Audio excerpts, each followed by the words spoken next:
الحمد لله الذي زين النبيين بحبيبه المصطفى ومن على المؤمنين بنبيه المجتبى الصلاة والسلام على سيدنا ومولانا محمد خير الورى وعلى آله وأصحابه المتأدبين بالتقوى.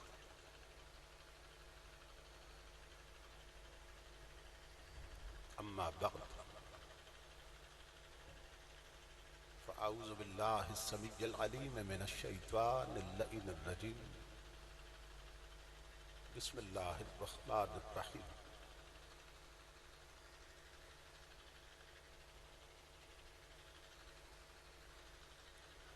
فإن آمنوا بمثل ما آمنتم به فقد اهتدوا.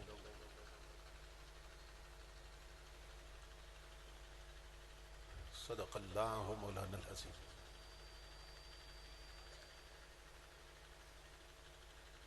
إن الله وملائكته يصلون على النبي يا أيها الذين آمنوا صلوا عليه وسلموا تسليما.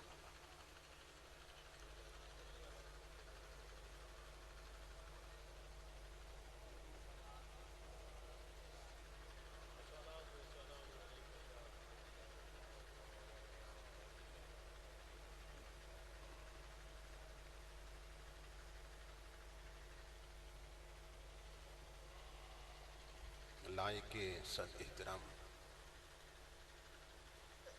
سرمایہ ملت، یادگار اسلاف، استاذ العلماء حضرت علامہ حافظ نذیر احمد سعیدی صاحب دامت برکاتہم العالیہ،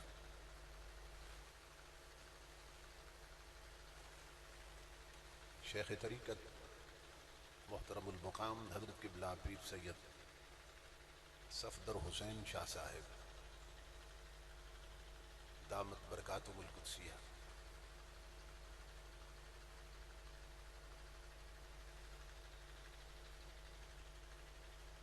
دیگر گوشہ مفتی اعظم پاکستان، سرمایہ ملت،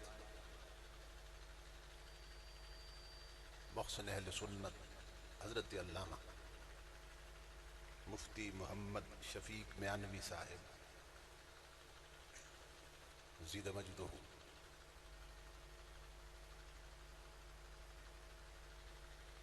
محترم المقام شیخ طریقت حضرت قبلہ پیر سید شفقات حسین شاہ صاحب، محترم المقام حضرت قبلہ پیر سید حسام الحق شاہ صاحب،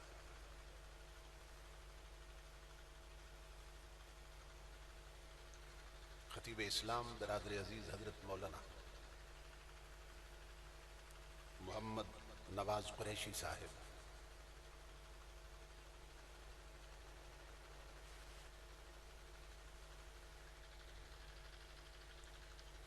دیگر معزز مشائخ و علماء کرام دامت فیوزہم، اور محترم معظم حاضرین و سامعین،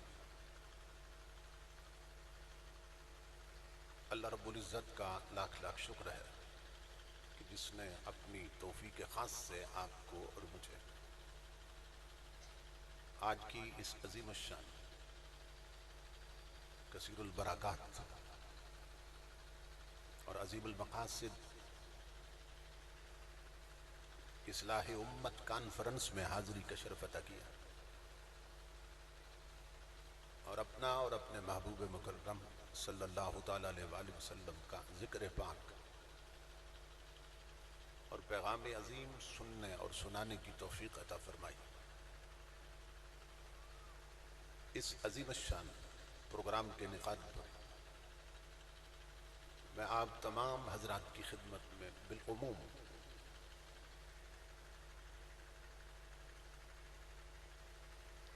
اور میزبان مکرم برادر عزیز محترم حافظ مظہر ہرگن صاحب اور محترم عدنان مظہر ہرگن صاحب اور ان کے جملہ رفقا اور افراد خانہ کی خدمت میں بالخصوص دل کی عطا گہرائیوں سے ہدیہ تبریک و تحسین پیش کرتا ہوں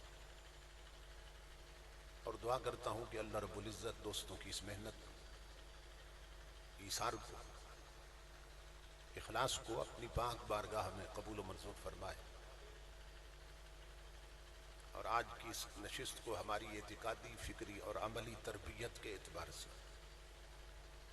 نتیجہ خیز اور بامقصد بنائے۔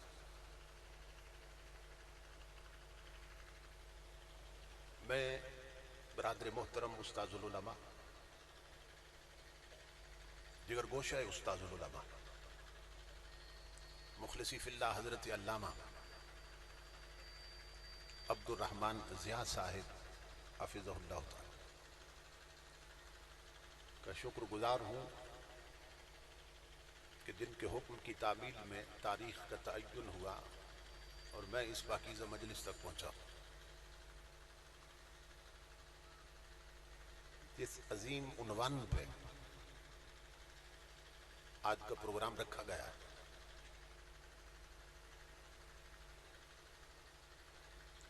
وہ اس وقت ہماری سوسائٹی اور ہمارے معاشرے کی سب سے بڑی ضرورت ہے۔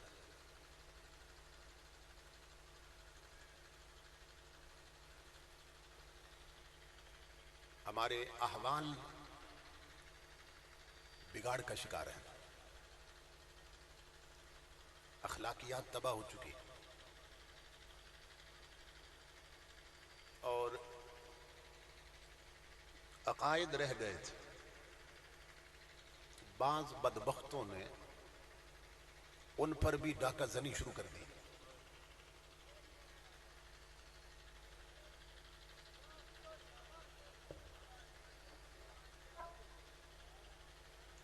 اور عقائد کے باب میں بھی عوام اہل سنت میں شکوک اور شبہات پیدا کرنے شروع کر دیے۔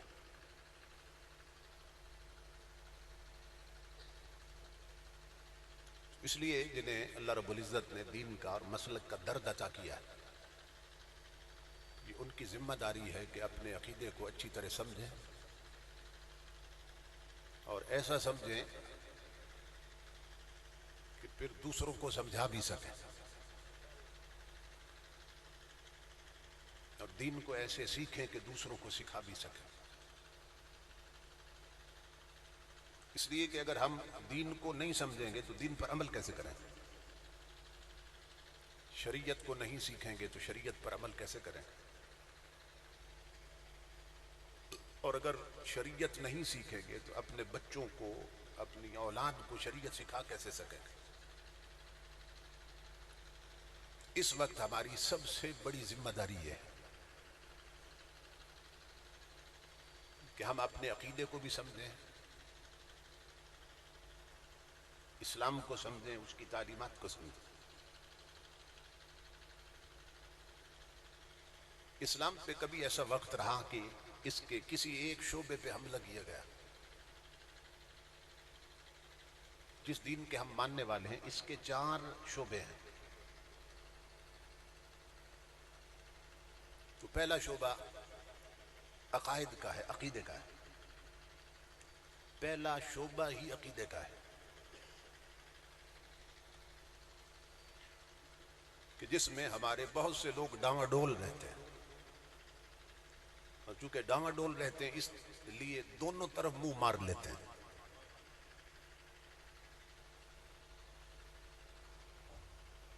ان کے ہاں گئے تو ان کی بولی بول لی، یہاں آئے تو تھوڑی سی ہماری بولی بول لی، وہ دونوں طرف منہ مارتے رہتے ہیں۔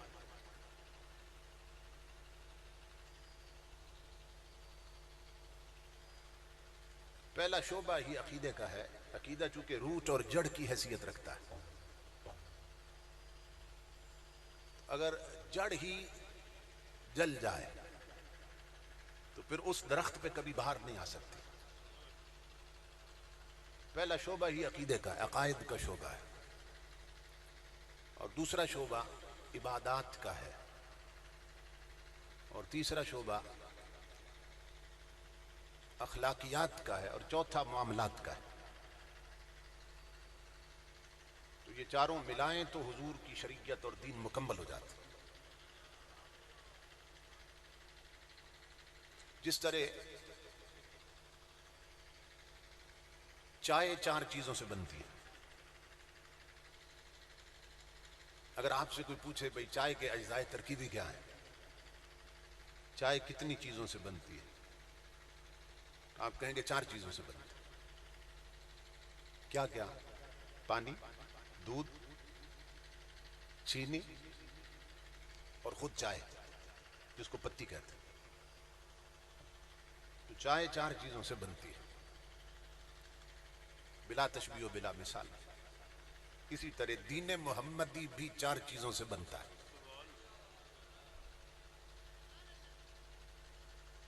اس کی تکمیل 4 چیزوں سے، اس کے اجزاء ترکیبی یا اس کے 4 شعبے. پہلا عقیدے کا ہے. قرآن پاک میں اللہ رب العزت نے جہاں بھی عمل کا حکم دیا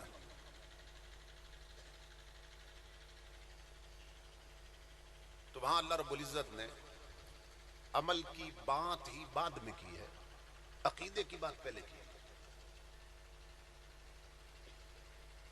اگر کسی کام کے کرنے کا حکم دیا تو وہاں بھی اللہ رب العزت نے عمل کی بات بعد میں کی اور یا ایھا الذین آمنو کہہ کر عقیدے کی بات پہلے کی. یعنی اے وہ لوگوں جو ایمان والے ہو، کفر والوں سے خطاب نہیں. بد عقیدہ لوگوں سے خطاب نہیں ہے. فرمایا اے ایمان والو اقیموا الصلاۃ وآتوا الزکاۃ یا ایھا الذین آمنوا اقیموا الصلاۃ وآتوا الزکاۃ. اے ایمان والو نماز قائم رکھو اور زکوٰۃ دیا. یعنی نماز کا حکم دیا، نماز عمل ہے، زکوٰۃ عمل ہے، تو عمل کی بات بعد میں کی. یا ایھا الذین آمنو کہہ کر عقیدے کی بات پہلے کی. اس کو اچھی طرح سمجھ لیں. بعض لوگوں کا حال یہ ہے کہ وہ نا شریعت کے بارے میں لبرل ہو گئے اور ان کی فکر یہ بن گئی کہ جتنے کوئی لگا لگا ران دے.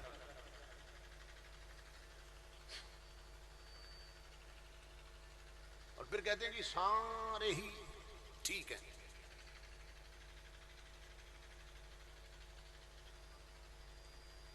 سارے ہی مسلمان ہیں، سارے ہی ٹھیک ہیں. تو میں حیران ہوتا ہوں ایسے لوگوں کی جہالت پر کہ اپنے گھر میں انہوں نے کتے کی دوری الگ بنا رکھی ہے، اپنا برتن الگ بنا رکھا ہے. تو وہاں تو نہیں کہتے ساری ہی اللہ کی مخلوق ہے، تو جس دوری میں کتا پیے گا اسی میں بھی پیوں. یہ بات پھر وہاں چلایا کرے نا بھائی ساری اللہ کی مخلوق، کوئی فرق نہیں ہے، ساری اللہ کی مخلوق. تو ہر گھر میں کتے کا برتن الگ، انسانوں کا الگ. ایسے ہے کہ نہیں ہے؟ کتے کی دوری میں کوئی انسان نہیں پیتا، حالانکہ وہ بھی اللہ کی مخلوق. تو امام الانبیاء کے غلاموں، میں لوگوں کی جہالت پہ حیران ہوتا ہوں کہ جہاں حلال اور حرام کا فرق ہے وہاں تو یہ حد رکھتا ہے، اور جہاں کفر اور اسلام کا فرق ہے وہاں جفے مار رہا ہے.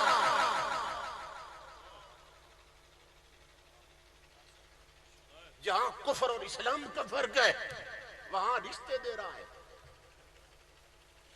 جہاں کفر اور اسلام کا فرق ہے وہاں تو یاریاں پال رہا ہے. جہاں کفر اور اسلام کا فرق ہے انہیں تو ووٹ دے رہا ہے.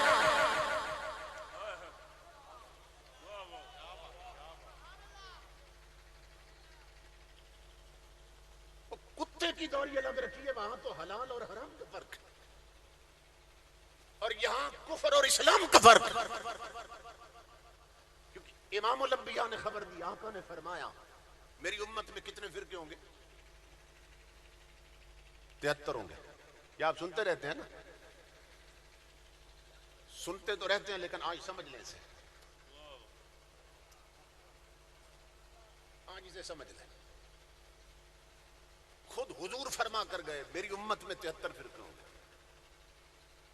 جس طرح حضور نے یہ خبر دی کہ میری امت میں 73 فرقے ہوں گے، اسی طرح امام الانبیاء خود ساتھ خبر دے گئے کہ کلہم فی النار الا واحدہ.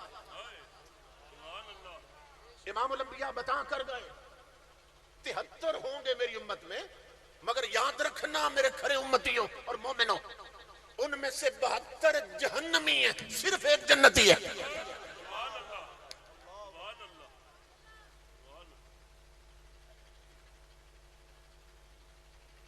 بعض ہمارے سٹیجوں پر بھی نا ہیجڑا قسم کے لوگ پیدا ہو گئے جو دونوں طرف منہ مارتے ہیں، اور ان کے چمچے کہتے ہیں ہمارے قائد کو تو سارے مانتے ہیں. بھئی تیرے کو سارے مانیں گے نا، کیونکہ ہر دوری میں منہ مارتا ہے، ہر بانڈے کو پلیت کر رہا ہے، اسے تو سارے، جسے سارے ماننے سمجھ جاؤ وہ منافق ہے.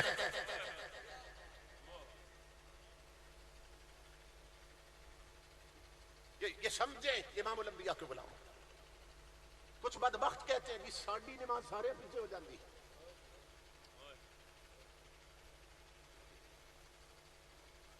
اور وہ پڑھ بھی لیتے ہیں وہ جی ہمارا قائد کہتا ہے سب ٹھیک ہے، سب کے پیچھے ہو جاتی ہے نماز. امام الانبیاء کے غلاموں، میرا سوال ہے اپنے قائد تک پہنچاؤ اور پوچھو، اس کا جواب دو. اگر مصلی پر سنی نہیں کھڑا، جو امام ہے وہ اہل سنت نہیں ہے، کسی اور فرقے کا ہے، کسی اور عقیدے کا ہے، تو جب تم پیچھے اس کے نماز پڑھو گے تو کیا کہو گے؟ پیچھے اس امام کے. یہی کہو گے نا، پیچھے اس امام کے. وہ اپنا مقام دیکھ نادان کہ جسے تو اپنا امام مان رہا ہے تیرا نبی اسے جہنمی بتا رہا ہے. نعرہ تکبیر، نعرہ رسالت، عقیدہ حق اہل سنت و جماعت. گستاخوں کا جو یار ہے غدار ہے، غدار ہے. گستاخوں کا جو یار ہے، گستاخوں کا جو یار ہے، مکار ہے، مکار ہے. گستاخوں کا جو یار ہے.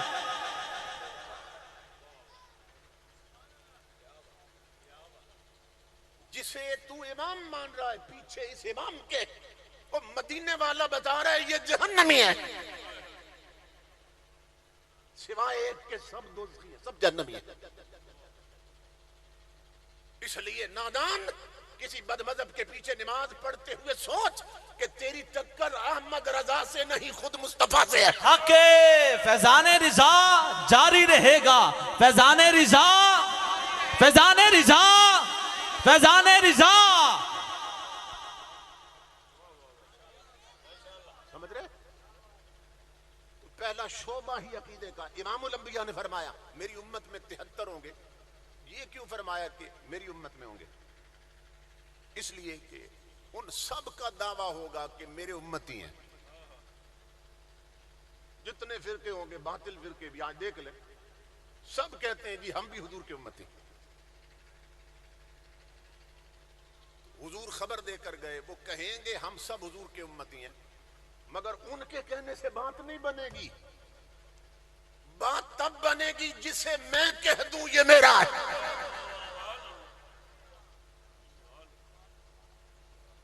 وہ 1000 بار کہتے پھرے ہم حضور کے ہیں، ہم حضور کے امتی ہیں. فرمایا بات ان کے کہنے سے نہیں بنے گی، بات تب بنے گی جب میں قبول کروں گا کہ یہ میرا ہے.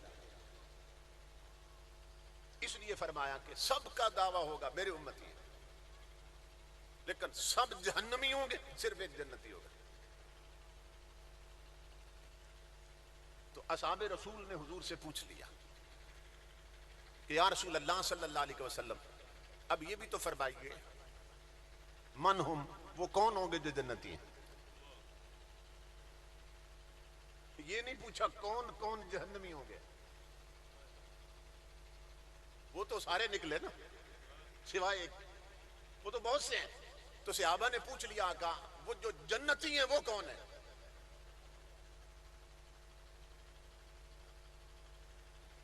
جنتیوں نے حضور سے پوچھا جنتی کون ہے؟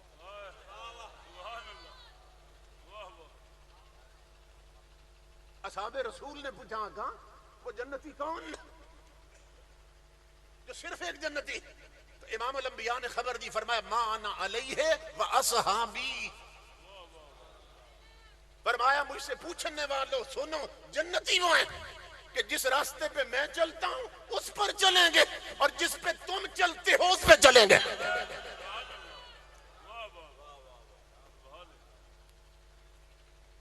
جنتی اس راستے کے راہی ہوں گے کہ جس پر میں چلتا ہوں اور میرے صحابی چلتے ہیں،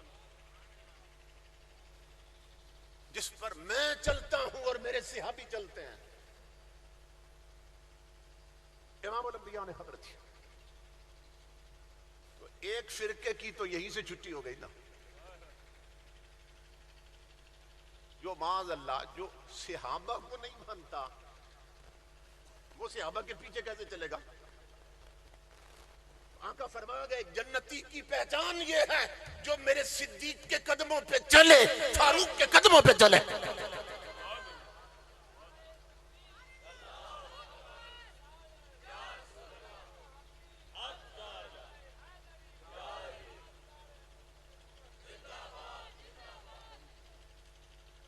جو میرے اصحاب کے قدموں پہ چلے وہ جنتی ہے، جو ان کے پیچھے چلے وہ جنتی۔ امام الانبیاء کے غلاموں، اب آپ تصور کریں کہ جن اصحاب کے پیچھے چلنے والا جنتی ہے، آگے چلنے والے کیا بنے ہوں گے؟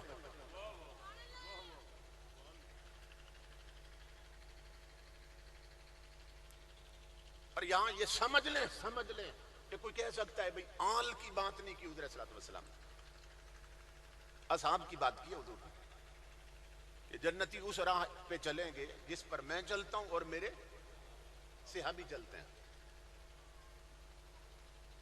آل کی بات نہیں کی کہ جس پر میں چلتا ہوں میری آل چلتی ہے۔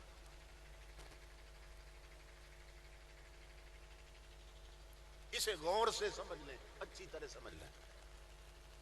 امام الانبیاء نے اصحاب کی بات کی کہ وہ اس راستے کے راہی ہوں گے جو جنتی ہیں، جس پر میں چلتا ہوں اور میرے صحابی چلتے ہیں۔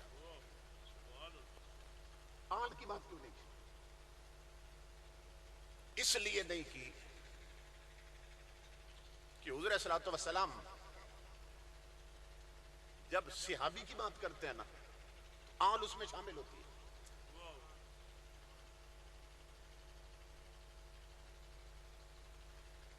ابھی بات نہیں پلے پڑی آپ کے۔ جب امام الانبیاء صحابی کی بات کرتے ہیں، صحابی حضور کے زمانے میں ہی ہو سکتا ہے نا،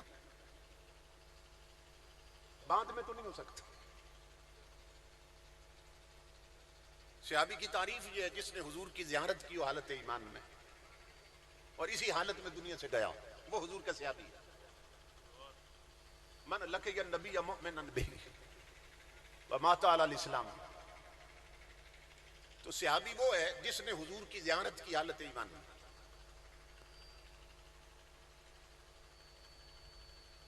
اور یہ جو صحابیت کا رتبہ ہے نا، یہ سب سے بلند رتبہ ہے۔ نبوت اور رسالت کے بعد جو سب سے بلند رتبہ ہے وہ صحابیت کا ہے۔ اور صحابی بنتا کیسے ہے؟ حضور کے دیدار، زیادہ طواف کر کے کوئی صحابی نہیں بن سکتا، بہت زیادہ جہاد کر کے کوئی صحابی نہیں بن سکتا، کیونکہ صحابی بنتا ہے چہرہ مصطفیٰ کی زیارت سے۔ اگر کثرت طواف سے صحابی بنتے، آپ کو مکے کے ہر گھر میں کئی صحابی مل جاتے کہ وہ نماز پڑھنے آتے اور طواف کر کے جاتے ہیں۔ اگر کثرت تبلیغ سے صحابی بنتے تو آپ کو رائے ونڈ میں کئی صحابی مل جاتے۔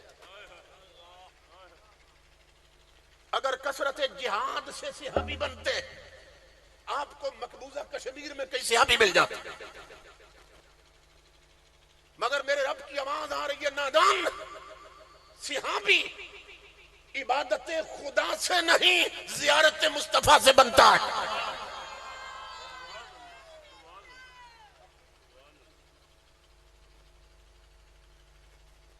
تو درجہ صحابیت یہ سب سے بلند درجہ ہے. اور امام الانبیاء صحابی کی بات کریں جو اس راستے پہ چلے جس پہ میرے صحابی چلے، آل کی بات کیوں نہیں کی؟ اس لیے میں چیلنج کر رہا ہوں، تاجدار کائنات کے زمانہ اقدس میں جب حضور اس زمین پر زندہ موجود تھے، ہمارا تو عقیدہ ہے آج زمین میں بھی زندہ موجود تھے، لیکن میں بات کر رہا ہوں اس دور کی جس دور میں صحابی ہو سکتے تھے. کوئی تاجدار کائنات کا جتنا بھی قریبی ہو، نسب ملتا ہو، شجرہ ملتا ہو، آقا کے ساتھ خاندان ملتا ہو، خون بھی ملتا ہو، امام الانبیاء کے غلاموں اگر کوئی اس زمانے کا تاجدار کائنات کے خاندان کا فرد کلمہ نہ پڑھتا تو حضور کی آل بن سکتا تھا؟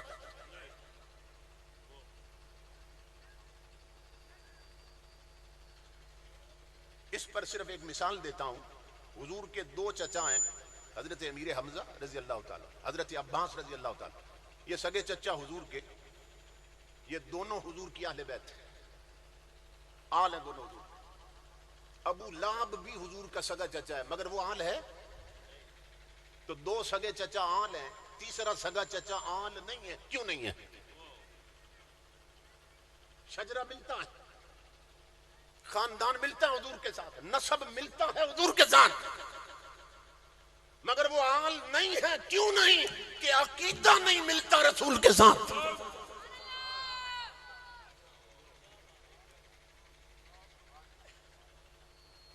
یہ بات اس لیے عرض کر رہا ہوں آج سمجھ لیں، امام الانبیاء کے غلاموں کے بہت سے شاہ جی بھی ہیں، بدبخت اندر سے تباہ جی بھی ہیں، اور بھونک رہے ہیں صحابہ کو. اچھی طرح سمجھ لیں، اچھی طرح سمجھ لیں. امام الانبیاء کے غلاموں تو تاجدار کائنات کے زمانہ ظاہری میں کوئی جتنا بھی قریبی ہوتا خاندان کے حوالے سے کلمہ نہ پڑھتا تو آل ہو سکتا تھا. تو جو ہی وہ کلمہ پڑھتا تو کیا بنتا؟ صحابی بنتا. صحابی بنتا کلمہ پڑھ کے. تو نتیجہ کیا نکلا کہ اس زمانہ نبوی کا کوئی جتنا بھی قریبی ہو حضور کے خاندان کا، وہ اس وقت تک آل بن ہی نہیں سکتا جب تک کلمہ پڑھ کے پہلے صحابی رسول نہ بنے.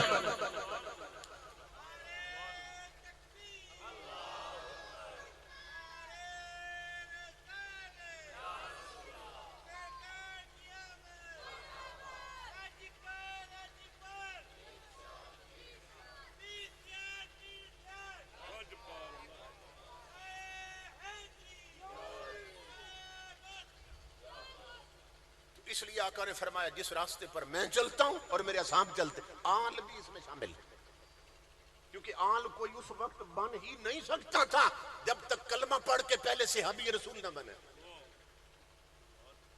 تو امام الانبیاء خبر دے کر گئے کہ جنتی وہ ہیں جو میرے پیچھے چلیں گے اور میرے ابو بکر کے پیچھے چلیں گے، میرے عمر اور عثمان اور حضرت علی کے پیچھے چلیں گے. جنتی وہ ہیں جو میرے پیچھے اور میرے صحابہ کے پیچھے چلیں گے. تو ایک تو یہیں سے فارغ ہو گیا، پتہ چل گیا کہ وہ نہیں ہے، اس کا کوئی تعلق نہیں ہے. اب امام الانبیاء نے راستہ تو بتا دیا تھا نا، جنتی کون ہے؟ جو میرے پیچھے چلے اور میرے صحابیوں کے پیچھے چلے. مگر حضور نے ابھی تک نام نہیں بتایا تھا اس کا نام کیا ہوگا. اصحاب رسول نے پھر پوچھ لیا یا رسول اللہ صلی اللہ علیہ وسلم، آقا اب اس کا نام بھی بتا دیں، وہ جنتی کون ہے، ان کا نام کیا ہوگا. اب میرے آقا نے نام بھی بتا دیا. امام الانبیاء نے فرمایا ہم اہل السنت والجماعت. میرے آقا نے فرمایا یاد رکھنا میرے امتیوں، وہ جو جنتی ہیں وہ اہل سنت و جماعت ہوں گے.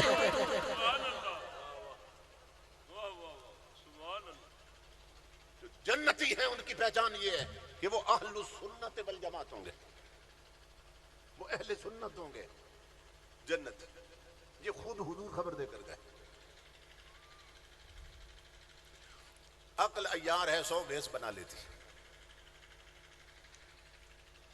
کچھ نے تو ایسا کیا نا, انہوں نے بڑی جرت دکھائی, انہوں نے اپنا نام ہی اہل سنت نہیں رکھا.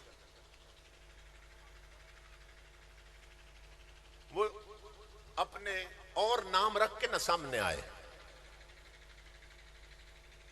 تو جب ان کا نام ہی اہل سنت نہیں تھا تو ہر شخص سمجھ گیا کہ یہ جنتیوں میں سے نہیں ہے,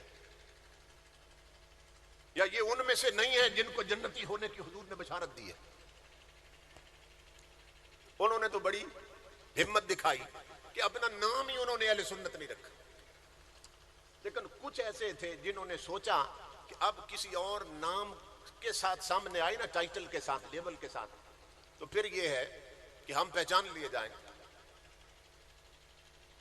کہ یہ تو وہ نہیں ہے جو جنتی ہیں. انہوں نے کیا کیا, انہوں نے اپنے آپ کو اہل سنت ہی کہلوانا شروع کر دیا. لیبل یہ لگا لیا, ٹائٹل یہی استعمال کیا, لیکن عقیدہ اہل سنت والا نہیں تھا. عقائد بگڑے ہوئے تھے, بد مذہبوں والے تھے. تو اب جب وہ بھی کہنے لگے جی ہم بھی سنی ہیں, ہم بھی اہل سنت ہیں, اب معلوم کیسے ہو کہ اصلی کون اور نقلی کون؟ بھئی اگر ڈالڈا جو ہے وہ دیسی گھی کے نام سے مارکیٹ میں آ جائے تو دور سے تو نہیں پتا چلے گا کہ اس پر بھی دیسی گھی لکھا, اس پر بھی لکھا ہے. تو انہوں نے کہا ہم بھی اہل سنت. عقیدے نہیں تھے سنیوں والے. تو دنیا پریشان ہو گئی کہ اب امتیاز کیسے ہو, اب فرق کیسے پتا چلے کہ اصلی کون ہے اور نقلی کون. دنیا پریشان ہو کر امام الانبیاء کے غلاموں پھر دروازہ رسول کی طرف گئی. امام الانبیاء وفات پا چکے تھے, خلفائے راشدین کا زمانہ بیت چکا تھا, در وہی تھا, گھر وہی تھا. جب لوگ پریشان پہنچے, دستک دی تو اندر سے خون حسین نکلا, جسے دنیا امام زین العابدین کہتی. امام زین العابدین نکلے, کہا کیوں پریشان ہو؟ انہوں نے کہا حضور بتا کر گئے تھے کہ جو جنتی ہیں وہ اہل سنت ہوں گے. اب پریشانی یہ ہے کہ کچھ بد مذہب لوگوں نے بھی اپنے آپ کو اہل سنت کہنا شروع کر دیا. اب ہمیں فرق سمجھ نہیں آ رہا, پتہ کیسے چلے اصلی کون اور نقلی کون؟ کیونکہ نمازوں سے تو معلوم نہیں ہو سکتا کہ نمازیں دونوں پڑھ رہے ہیں, روزے سے معلوم نہیں ہو سکتا روزہ دونوں رکھتے ہیں, حج پر دونوں جاتے ہیں, داڑیاں دونوں نے رکھی ہیں, تبلیغ دونوں کر رہے ہیں, جہاد دونوں کر رہے ہیں. تو نماز سے نہیں معلوم ہو سکتا, حج زکوٰۃ اور روزے سے معلوم نہیں ہو سکتا, حلیے سے نہیں پتہ چل سکتا. اے خون حسین, آپ بتائیے جو اصلی اہل سنت ہے اب ان کی پہچان کیا ہے؟ وہ جو جنتی ہیں ان کی کوئی علامت بتائیں. امام زین العابدین فرمانے لگے, فرمائے سنو میں تمہیں جنتیوں کی ایسی علامت بتا دیتا ہوں, یہ سننا غور سے, تمہیں جنتیوں کی ایسی پہچان اور علامت بتا دیتا ہوں کہ دوسرے بد مذہب وہ مر جائیں گے مگر یہ علامت اپنا نہیں سکیں گے.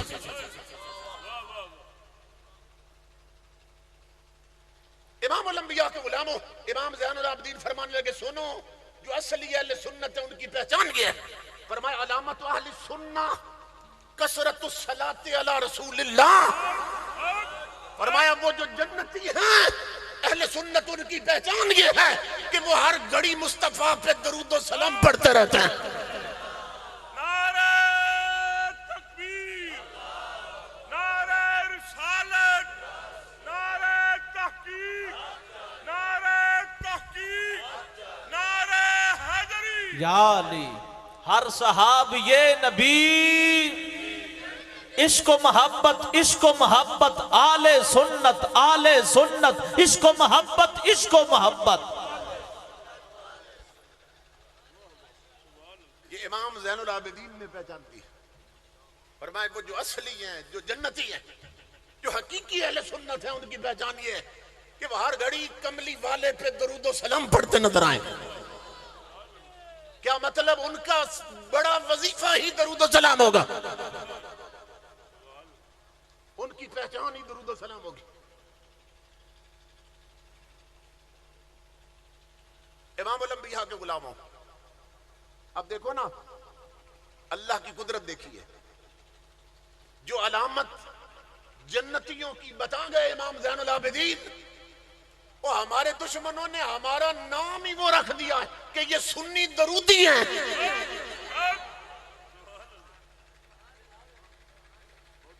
وہ کہتے ہیں نا یہ درودی ہیں. میرے ابا جی فرمایا کرتے تھے ہم درودی ہیں برودی نہیں ہیں، ہم میلادی ہیں فسادی نہیں ہیں. تو یہ علامت تو امام زین العابدین ہماری بیان کر کے گئے کہ ان کا بڑا وظیفہ یہ ہوگا کہ وہ تاجدار کائنات پہ درود و سلام پڑھتے نظر آئیں گے. اب ایمان سے بتائیں کہ کیا درود ان کی پہچان ہو سکتی ہے کہ جو کہیں کہ آذان سے پہلے کیوں پڑھتے ہو، پھر آذان کے بعد کیوں پڑھتے ہو، پھر کھڑے ہو کے کیوں پڑھتے ہو، پھر محفلوں کے آخر میں کیوں پڑھتے ہو، جو بار بار فتوے لگائیں درود پر یوں کیوں پڑھتے ہو، یوں کیوں پڑھتے ہو. ان کی پہچان درود ہو سکتا ہے؟ اور یہ درود رب نے پہچان ہی ہماری بنا دی کہ ہماری محفلیں ملتان کے علاقے میں تین دن جاری رہتی ہیں، ساری رات جاری رہتی ہیں، اور کوئی مجلس اہل سنت کی تب تک ختم نہیں ہوتی جب تک مدینے والے پہ درود و سلام نہ پڑھ لیں.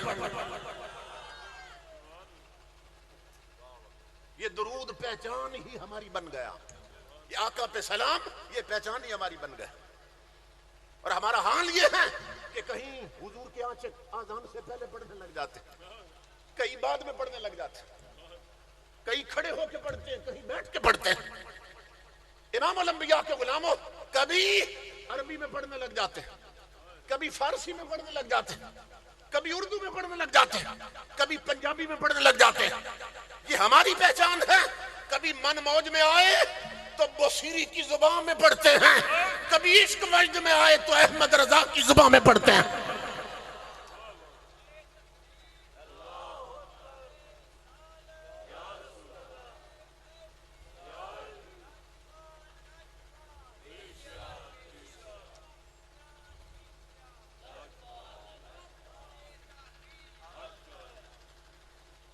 تو یہ پہچان ہی اللہ نے ہماری بنا دی.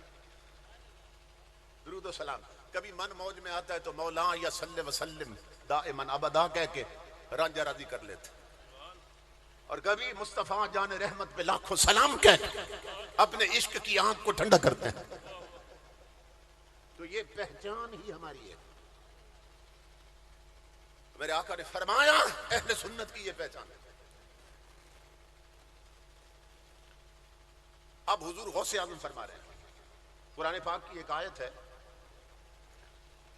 آیت یہ ہے یوم تبیض وجوہ وتسود وجوہ. اللہ رب العزت قرآن پاک میں فرما رہا ہے کہ قیامت کے دن کچھ چہرے کالے ہوں گے، یعنی ان پر پھٹکار پڑ رہی ہوگی، تاریکیاں منڈلا رہی ہوں گی، لعنتیں برس رہی ہوں گی، اور کچھ چہرے چمک رہے ہوں گے. کچھ چہروں پر نور کھیل رہا ہوگا، کچھ چہرے چمک رہے ہوں. قرآن میں اللہ رب العزت فرماتا ہے کہ قیامت آئے گی تو کچھ چہرے کالے ہوں گے، کچھ چمک رہے ہوں گے. اب حضور غوث اعظم فرماتے ہیں، فرمایا میں تمہیں بتاتا ہوں کالے کس کے ہوں گے اور چمک کس کے رہے ہوں گے. یہ غوث اعظم فرما رہے ہیں، سنیں. غوث اعظم فرماتے ہیں یوم تبیض وجوہ اہل السنہ وتسود وجوہ اہل البدع. فرمایا جن کے چہروں پہ لعنت پڑ رہی ہوگی اور پھٹکار پڑ رہی ہوگی وہ بد مذہبوں کے چہرے ہوں گے، جن پر چمک ہو رہی ہوگی وہ سنیوں کے چہرے ہوں گے.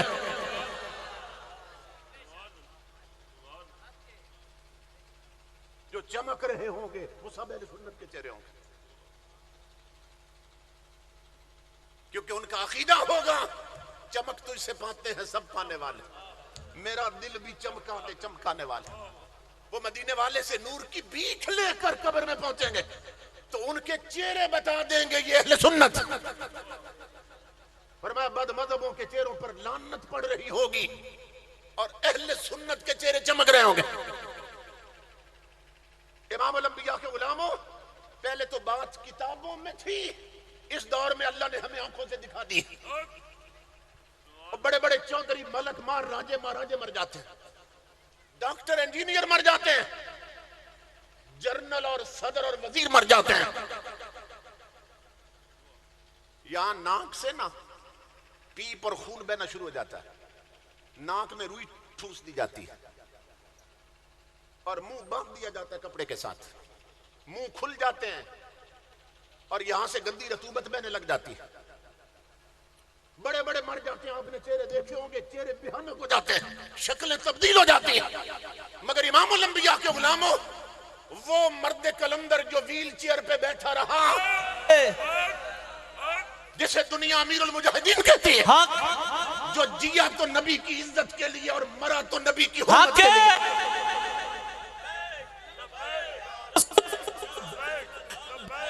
لبیک یا رسول اللہ، لبیک لبیک لبیک یا رسول اللہ، لبیک لبیک لبیک یا رسول اللہ، لبیک لبیک لبیک یا رسول اللہ، لبیک لبیک لبیک یا رسول اللہ، لبیک. زندہ باد زندہ باد زندہ باد زندہ باد. جو نبی کی حرمت کے لیے نکلا تو اسے نہ کوئی باطل قوت روک سکی، نہ حکومتی گنڈے روک سکے. اور خود نہ چل سکنے والا قوم کو چلنا سکھا گیا. لبیک لبیک لبیک یا رسول اللہ، لبیک. جس کا مشن مقدس ہے فکر رضا، ایسے خادم کی خدمت پہ لاکھوں سلام. جس نے ختم نبوت پہ پہرا دیا، ایسے خادم کی خدمت پہ لاکھوں سلام. دونوں ہاتھ اٹھا کر امیر المجاہدین کی جرتوں کو سلام عقیدت پیش کریں اور اس عزم کا اظہار کریں. ہم ختم نبوت کا جھنڈا گھر گھر میں لگا کر دم لیں گے، سرکار کی عزت کی خاطر سب کچھ لٹا کر دم لیں گے. لبیک لبیک لبیک یا رسول اللہ، لبیک لبیک لبیک یا رسول اللہ، لبیک لبیک لبیک یا رسول اللہ. تاجدار ختم نبوت، وہ جس کی گردن میں غلامی رسول کا پتہ تھا، وہ جس کے سینے میں عشق محمدی کا سرمندر تھا، جو مدینے کی منڈی میں بکا ہوا تھا. امام الانبیاء کے غلاموں، دنیا نے دیکھا ڈاکٹر مر جائیں تو شکلیں بدل جاتی ہیں، ناک سے نتنوں سے خون اور پیپ آتے ہیں. افسر اور وزیر مر جائیں تو چہرے بدل جاتے ہیں. مگر اس مرد کلندر کی میت 3 دن پڑی رہی ہے اور تیسرے دن جنازہ اٹھا ہے. نہ ناک میں روئی ڈالی گئی، نہ منہ باندھا گیا. دنیا نے دیکھا امام الانبیاء کے غلاموں کہ تیسرے دن بھی اس کا چہرے کی چمک گلاب اور موتیے کو شرما رہی تھی. رضوی تیرا نام رہے گا جب تک سورج چاند رہے گا، جب تک سورج چاند رہے گا. رضوی تیرے دل کی صدا، لبیک لبیک لبیک یا رسول اللہ، لبیک لبیک لبیک یا رسول اللہ، لبیک لبیک. لطف سجن دم بدم، کارے سجن گاہ گاہ، انجوی سجن واہ واہ، انجوی سجن واہ واہ. لبیک لبیک لبیک یا رسول اللہ، لبیک لبیک لبیک یا رسول. تو امام زین العابدین بتا گئے، غوث اعظم بتا گئے، جو بد مذہب ہے ان کے چہروں پہ پھٹکار پڑتی ہے، جو اہل سنت ہیں ان کے چہروں پہ چمکار آتی ہے. ہمیں دکھایا اللہ رب العزت نے، اسی دور میں ایسا چہرہ دکھا دیا. وہ کتابوں میں پڑھتے تھے کہ مسلح پر بیٹھنے والوں سے حکمران ڈرتے ہیں. اللہ نے وہ فقیر دکھایا ہمیں آنکھوں سے. اللہ کی عزت کی قسم، جس کے نام سے طاغوت کا پتا پانی ہوتا تھا. بڑی کوشش کی گئی، کتنی سیلنگ ہوئی، کتنے ساتھی شہید کیے گئے، کتنی گولیاں برسائی گئیں کہ اس مرد کلندر کو جھکا لیا جائے یا اس کے مشن کو مٹا دیا جائے. مگر جسے خدا بلند کرے اس کا حال یہ بنتا ہے کہ جب وہ دھرنے میں بولتا تھا تو امیر المجاہدین لگتا تھا، وہ جنازہ اٹھتا ہے تو امیر المومنین لگ رہا تھا.